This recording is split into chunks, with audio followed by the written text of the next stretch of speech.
What you're watching here is an iconic moment in Turkish popular culture. This sly-looking young guy is Serdar Ortaç.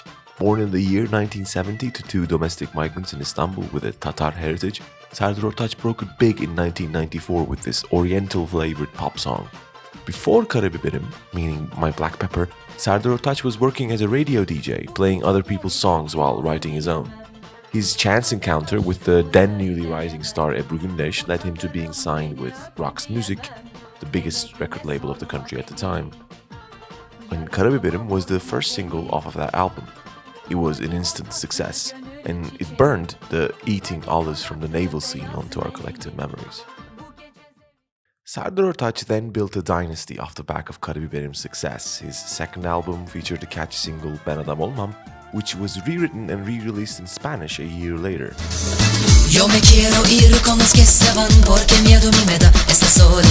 After the relatively lukewarm reception towards his third effort, he came back with a bang at the dawn of the new millennium, with his fourth record Bilsem Ki dominating the charts and its lead single Asrın Hatası receiving heavy airplay.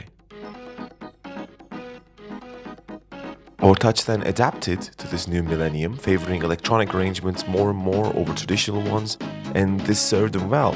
His unmistakable talent, recognizable even to people who deride his repertoire for being too simple, had always been his ability to translate the lyricality of the Turkish language into rhythmic and musical patterns.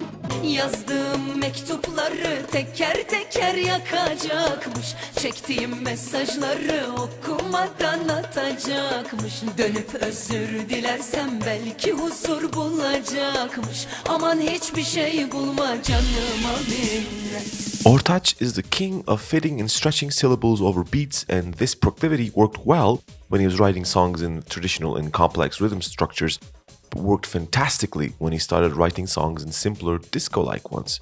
The 2000s saw Ortaç at the prime of his power. In 2006, he released Mesafe. In 2008, he released Nefes. Both of them featured multiple hit singles that still enjoy high numbers on digital media platforms to this day. During the first decade of the third millennium, Ortaç was synonymous with pop music itself. A common joke of the time was that it wasn't summer until Serdar Ortaç released an album, and this was true.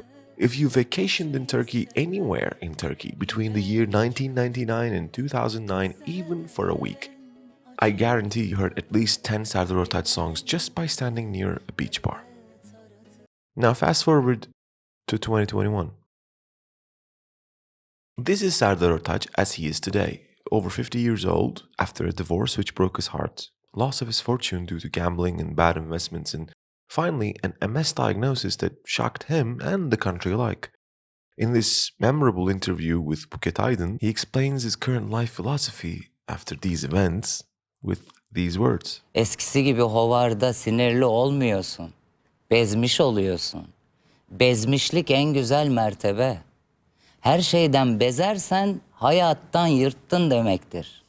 See, okay, fame is a tricky beast and this is well documented. People have written countless articles, novels, plays, shows and movies about fame and its effect on people. Artists who have acquired both fame and fortune have covered this topic from A to Z, but I don't know if any one of them ever came to the conclusion that the best final station is to become weary. Ortaç somehow has. When you watch the entire interview, it's quite clear that this statement is not just for show. I mean, he talks in his usual sing-songy tone, but this tone is mostly devoid of energy. He's present and sharp, but makes no extra effort to prove himself to anyone watching. In fact, when he's asked about his past mistakes, like his participation in the protest of Kurdish musician Ahmet Kaya on nationalistic grounds, he's quite candidly remorseful.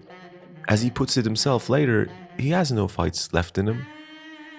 But when he presents this position as something to be admired, as a destination to be reached, the host of the show rejects the concept outright in a slightly panicky tone, implying she benefits currently from having a will to fight. Bu kadar basit. Bezeceksin. Keşke bezsen. Yok ben şimdi daha bezmeyeyim. But Keşke. Ortaç is unmoved. This, weirdly, reminds me of a line from a Marvel movie. In one of the most underrated moments of the entire Marvel Cinematic Universe, the character of Tony Stark defends his decision to create a now evil artificial intelligence to Steve Rogers with this line. Isn't that the why we fight? So we can end the fight? So we get to go home? This line talks about superpowered beings fighting aliens, but it also fits pretty well on top of the lesson Serdar Ortaç wants people to take from his life. Because there has to be a point where you give up the fight. Whether that's at the age of 50 or 65 or even 90 if you have the breath for it, perhaps it is a worthwhile life objective to be finally wary. But of course, he then also later reminds us of this. Dünyanın en güzel gençliğini yaşadım. Dünyanın diyorum sana.